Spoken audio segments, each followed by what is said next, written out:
Hello, Senior Stoner fans. It's the real Senior Stoner back at you for your Helix Carta dab of the day. Hello, everybody.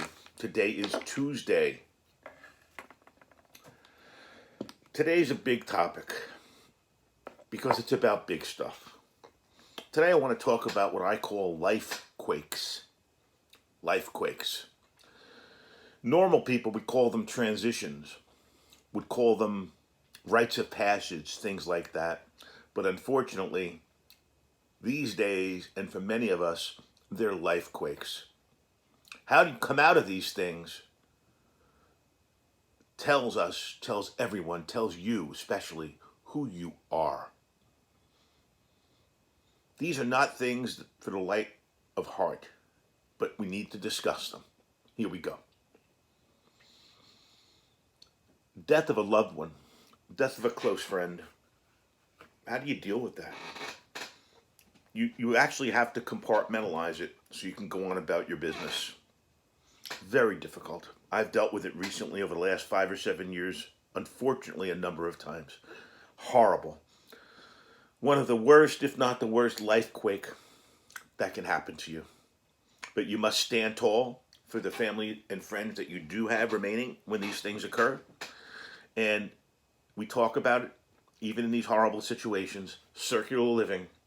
You come around, you personally come around at the top, even if it's horrible.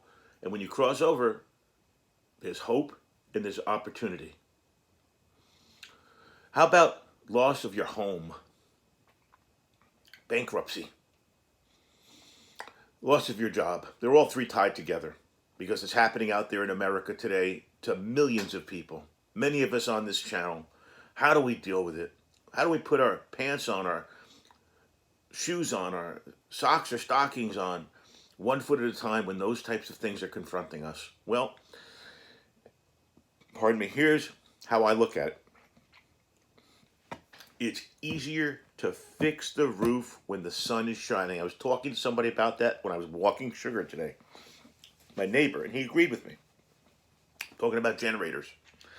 So, with things like those things I talked about, the first thing I talked about, unfortunately, there's no preparation. You just got to be strong.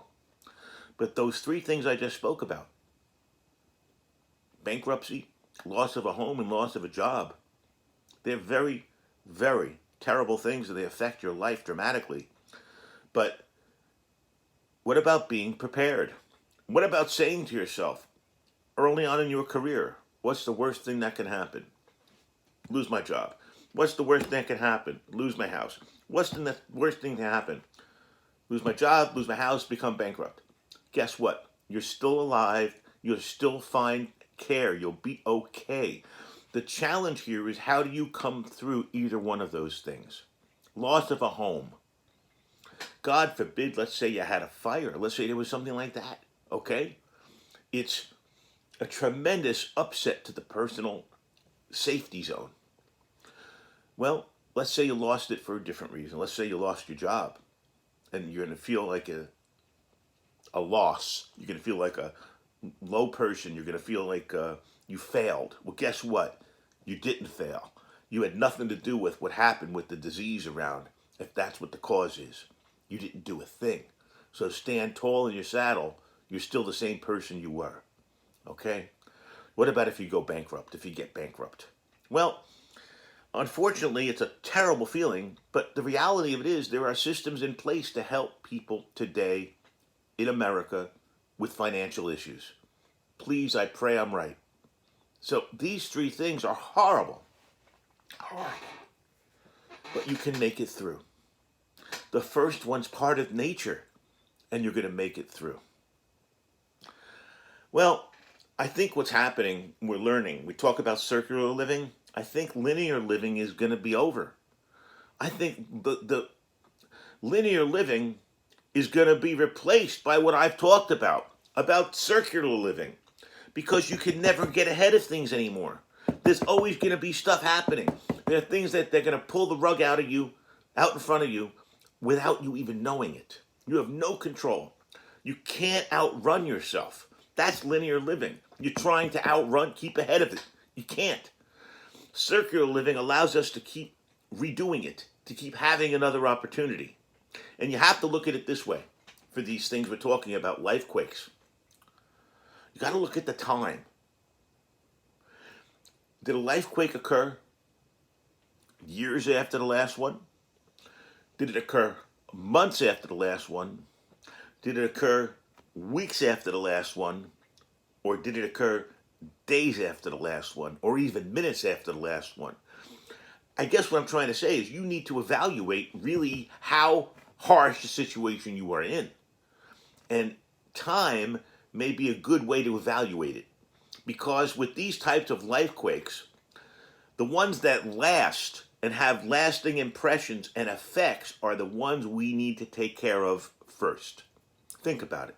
If there was a lifequake and it didn't matter to you, why bother? So you need to take care of the ones that are attacking you. Take care of the ones that affect you, and everybody's going to be different. One person's lifequake may not be another's. One person's lifequake may be running out of marijuana, one person's might not be. One person's might be running out of Hawaiian punch, one person's might not be. One person might not be having enough coffee in the house. Everybody's got a different thing that's going to trigger a lifequake. What I'm trying to do is hope for all of us that instead of trying to chase it down and catch the lifequake, which you really can't do, it's going to happen anyway, you need to look at it from a cyclical standpoint, circular standpoint, that there's hope and opportunity. These things are challenging. They're not for the faint of heart. That's why they call us human beings. They happen to everyone. These things happen to everyone. Lifequakes. And I'll tell you something. I'm a big believer that earthquakes in the United States, anything under a 5, is military related. So lifequakes, think about it, could be the same thing. There could be things that are pushing at you, triggering you, that you might not even be in touch with. Lifequakes. It's really all about how we handle them, not necessarily just identifying them. Have a great day. This is a banana sorbet, sativa dab, diamond, starting the day. Have a great one, everybody, and watch out for those lifequakes.